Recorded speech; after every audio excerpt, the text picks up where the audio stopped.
As the strike continues at Transnet, concerns around South Africa's already ailing economy are mounting. The ripple effects of the strike will be felt across several other industries. Now, workers finally got their way as the employer eventually signed off on the picketing rules, but it looks like it's still a long way to go before the parties find one another. Let's speak to Tafadzwa Chibanguza, who is the Steel Engineering Industries Federation of Southern Africa's COO. Thank you so much, Tafadzwa, for your time. The economy is already buckling under pressure.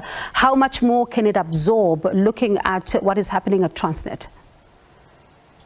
Good evening, and thanks for having us. We're grateful to be here. You know, this is one of those events that you could describe as an ill wind that blows nobody any good for two particular reasons. One, where the economy is right now from an economic recovery point of view, we know recovery has been slow. We know the global economy is slowing, and we know that the general macro has been deteriorating, right? So from a timing point of view, it probably is the worst time. That's one. The second point is that approximately 60% of South Africa's GDP is actually influenced in one way or another by international trade, that being imports and exports.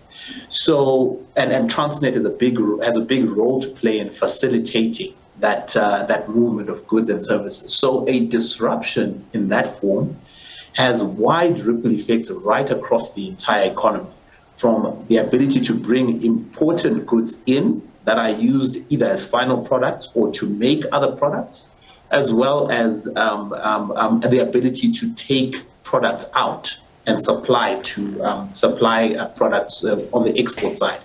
So for us, we really see this as perhaps one of the biggest events that are currently dominating the South African economy, and the strike will definitely have a negative impact on the economy generally. And speaking to Terry Bell, a labor analyst, a short while ago, he says that there doesn't seem to be an understanding of just how dire the consequences could be here, because he says that ultimately right now there should have been various other industries that would be impacted here getting on board to ensure that there's a speedy resolution. Do you agree?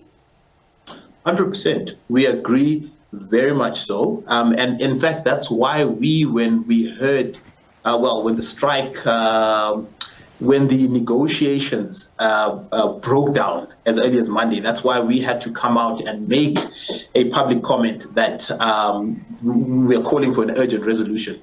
For us, it's particularly important because the sector that we represent, the steel and engineering sector, is highly trade dependent. About 30% of our total production is exported, and about 45 to 50% of products come in as intermediate products. So we rely heavily on Transnet. More importantly, we also have the upstream value chain, which is the steel mills, who for them, Transnet delivering coking coal, iron ore, and the rest is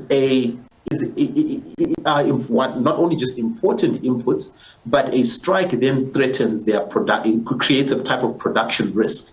So you could say selfishly, we also had to make the point because our sector, which is highly trade dependent, will be impacted.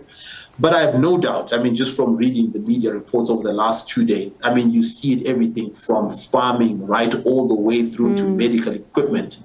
Everyone is saying that this will definitely have an impact. And it also has long-term implications, even just from a reputational point of view of the country.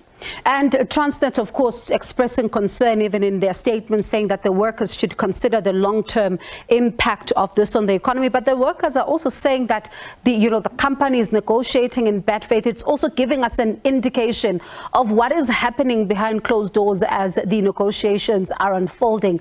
I wonder how much of this resolution hinges on those negotiations being done in good faith. Now, do you think we could see a speedy resolution with the CCMA involved? Look, on this one, I must say we've purposefully restrained ourselves from commenting too much and in terms of apportioning blame, in terms of who is right and who is wrong, what's the right settlement number, etc., purely because we are a third party this. But what we are, or not even a third party, we're an outsider completely, not even a third party. But what we are is that we run the risk of suffering collateral damage from this strike. So what we then have repeatedly called for is what we need is a speedy resolution. We welcome the fact that the CCM is involved. We also welcome the fact that the ministers are involved. I think Minister Nlesi was saying he'll also reach out to Minister Godan just to place the strike and its potential implications to give it the necessary gravitas. But what we are continuing to call for is that we need a speedy resolution, because right now the economy is at ransom, and the implications are current, and the implications are also future as well, as I mentioned, from a reputational risk and everything else. And of course, quite a lot of concern even as containers are piling up there and even the workers digging in their heels. Thank you so much, Tafadzwa, for your time. Let's see then if your calls will be heeded for a speedy resolution there, and see how this one unfolds when the parties are back on the negotiating table.